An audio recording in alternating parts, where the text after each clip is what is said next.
Hey, what's going on? I'm Jason Manchester, and today we're talking photography. Yes, we're talking about editing photos and making them have that extra little punch to it. So instead of throwing it in the old trash can, you can take it and post it and be proud of it. So you can take a photo like this and make it look like that. And by the end, you'll feel confident enough that you'll probably go back to some of your photos and think that think I'm going to redo these a little bit, and you'll be proud to post them wherever it is that you post them. So let's dive in. All right, so here we are inside of Lightroom. Now, what you want to do is you come right here to tone curve. And what I like to do is I'll create a dot here, create a dot here. You have what will brighten your photo. Basically, it brightens your photo, and down here, it will darken your photo in the shadows. So I will bring that down just a hair, and I'll bring this up just a hair, get that little S curve going. Maybe bring the highlights up a little bit. Now you can adjust this again later. So this is a good starting point, okay? Already you can see before, after, okay? Not much done, but we're getting there. So hold on one second, okay? So from there, what you'd want to do is, or what I would do, is I would come up here where you can create a mask. All right. So inside of this mask area, you can either select your object, which does a good job of selecting the object that you want, or you can select a subject, and it does a pretty good job at selecting the subject. So we're going to hit select subject first, let it do its thing, and you can see that this is indeed the subject that we want to have selected. So what we do here, now you will see that some of this is been selected.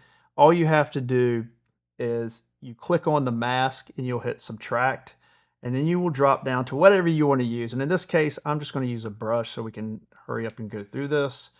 And I'm just going to take that off there. All right, so we're good with that.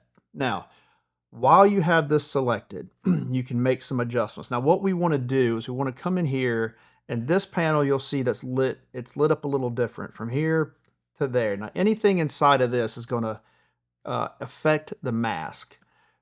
So what I will do is I'll bring up the exposure a little bit on this because I want it to pop out, right? You want your eyes to kind of go there first. We do have some leading lines in there that kind of help, and that's going to be something that we affect a little bit later with some masks too, but let's start right here.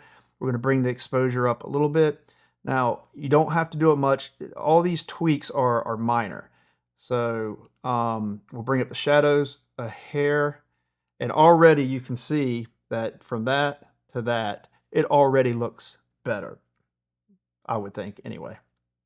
So if you want to, you can come down here inside of this also. If you want a little bit of clarity, don't do much, because if you do, you can see it really just destroys the image. It's very minor tweaks. So if you want to bring it up a little bit, you can maybe add a little bit of texture. That's fine. You don't have to, but I'm going to show you another way to do this that I think is better. We'll get to that in a minute. So right here already you see the difference in this photo. Now, while we're in masks, what we want to do, what I think we would want to do is, well, I'll tell you what, let's hold on to the mask. We're going to get out of the mask situation, and then we're going to come down here, and we're going to affect the color a little bit. So you have a color mixer, and then you have color grading. Okay. Now, inside of the color mixer, you got hue, saturation, and luminance. If you want to change the hue of anything, let's say you can see some yellow and red popping out right here.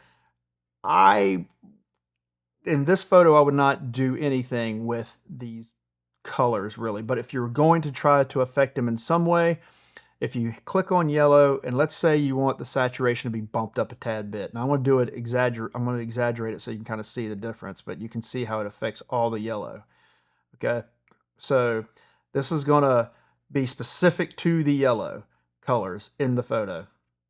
So if you want to bring it up a tad bit, you can bring it up a little bit. If you want to brighten those, make it pop a little bit more, you can with the luminance. But to me, it exposes it too much. It's going to almost desaturate it. So what I would do, I would not mess with the luminance. And if you wanted to bring the hue, you know, maybe a little bit deeper yellow, you can bring that down just a little bit. Now that's all I would do, unless I went to the sky and I wanted to change the color of the blue in the sky, which, I mean, to me, that looks pretty good. I might deepen it a little bit, so I might go to the luminance and darken it down some. I might do that. And then you can see a before and after. Already it's shaping up really, really nice. So right there, play around with it. Don't be scared to play around with it. You can always Command Z out of it and you're back to wherever it is that you want it to be or start with, right? So let's jump down to color grading here. Now, talking about minor adjustments, this does not take a lot to affect your image. Okay, so you got midtone, shadows, and highlights. Obviously, that is what it is. You affect the midtones, especially if you have like people in the image, you can affect their skin tone and stuff. The shadows, the highlights. Now, this is the overall picture too, so you gotta be very careful with this, because let's say if you wanted the highlights, let's say you wanted to warm this photo up a tad bit. So you would take the highlights and you would bump this towards the orange way right here. And then you can move this up and down to kind of dial it in a little bit more. So let's say you just wanted it kind of a little warm.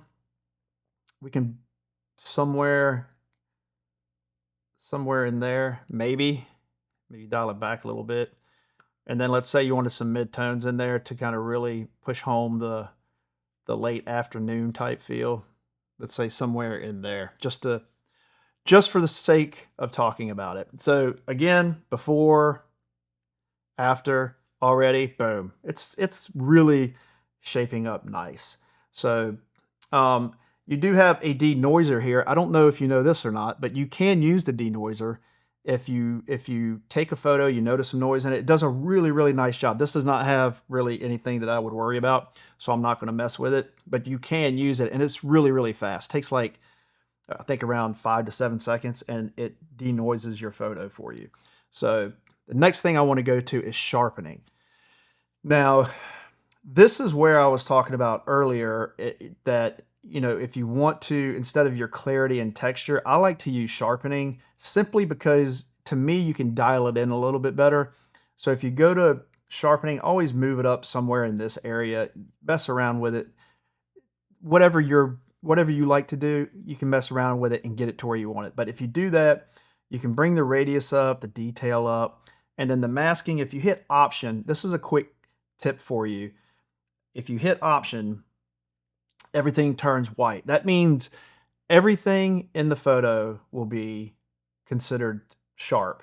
So if you slide this to the right, you'll notice that everything starts to become black and white. Now, everything that's white in the photo is sharpened. So I like to bring that, in this case, all the way to the right. And that means just really pretty much the edge of everything is sharp. I like that. I like that look. It just kind of adds an extra punch to it.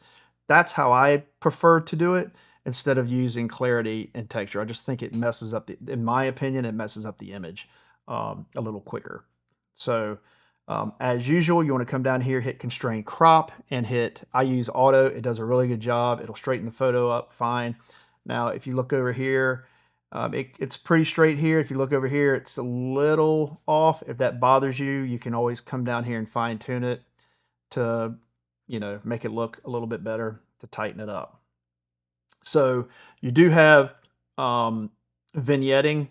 I would not use this. I'm going to show you how you can actually you have leading lines, but you can really converge somebody's eyes into what you want them to see. I'm going to show you how to do that. It really makes the photo look nice if you don't overdo it. And then calibration. These are very minor adjustments as well, and you can tell I've said minor adjustments a lot because everything is just small, minor, and it makes a really big difference. So you can play around with these as much as you want. If I did anything, I would probably come down to the blue primary, and you can see how it affects this image when you come to the saturation. I would probably come to the hue, and I might move it ever so slightly and mess around with the saturation a little bit just to get a little bit more punch out of that blue, and I would probably leave it there. Now, again, here is before and here is after. I mean, you could leave it like you want to right now. Actually, it actually looks pretty good. So again, my preference, but mess around with as much as you want. And if you want to come back up here and you feel like you want to bump up the exposure a little bit, maybe, you can do that. If you want to bring down the highlights a little bit to make the sky pop a little bit more, you can. And just play around with it and make it look how you want it to look. Now let's go back to how what I was talking about when it comes to really making somebody focus into the photo, because there's little adjustments you can do back in the masks area. And this is really what I like to concentrate on. Now, if you look down here, you notice I had the camera on the ground. So there's already kind of a mask there, if you will.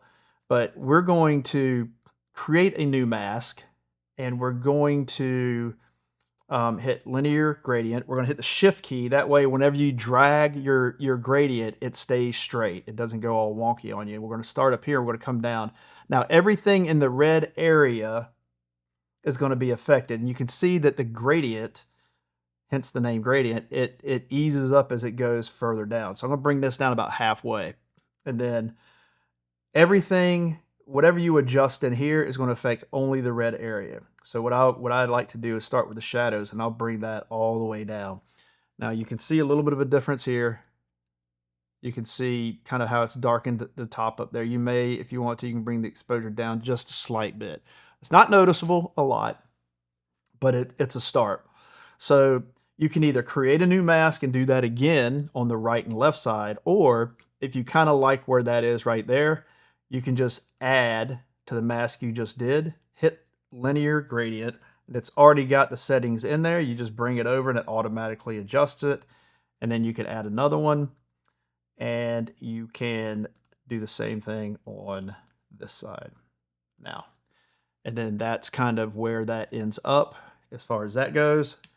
Before, after, you can kind of see where it's at. Looking really, really good. Now, one more thing you can do, and you could either do that with linear gradients, or you can hit radial gradient. Now, I'm going to make an example right here where you'll be able to see a pretty good difference in how this works. So it has the same concept. So everything in red will be affected. If you wanted to, you can come in here and add a little bit of exposure to that, some shadows. If you wanted to bump that up slightly, you could do that. Add a little bit more punch to it. Now, if you were to invert this, it affects everything outside of the area. Now, I'm going to make another mask and show you how that works. Now, this right here is probably where I would leave this. Again, let's start at the beginning. There we are, and this is where we finished at. Now, just to give you an example, if you were to add another mask, let's take this mask. We'll make it where it's not seen. We'll create another radiant. Hit shift, it'll make a circle, a perfect circle, or if you don't hit shift, it's kind of more of an oval. Let's stick that right in here. Now, if you come up here to invert, now everything on the outside is being affected. All right, so if you wanted to brighten up the outside for some reason, you would only affect the outside and that's it. So obviously I would not suggest doing that. So we're going to delete mask 4, and then we're going to apply this one again. And that is where we are at with the final product. So again, let me show you. This is before, when you wanted to throw it in the trash can. This is after. I think it looks pretty good. I would post this. Matter of fact, I may post it because, to be honest with you, I forgot I even had this before I started making the video, and I found it, and I figured I would edit it to see what it would look like. This actually looks pretty good. Now, I may crop it. I don't know. I might crop it a little. I probably won't crop it. It's pretty much bang on how I like it. So there you go. There is some things inside of Lightroom that you may or may not know that existed or how they worked. That is a quick crash course in how you can get a photo to go from that boring looking photo to a nice photo that you don't mind posting on social media. So, all right, that's it. That is Lightroom in a nutshell. I hope you got something out of it, because I did. I mean, I'm the one giving the tutorial. So if you liked it, please hit like, because it lets YouTube know that my video is important to you and it's exactly what you asked for. And if you haven't already, please consider subscribing, because obviously that helps as well. And I will see you in the next video.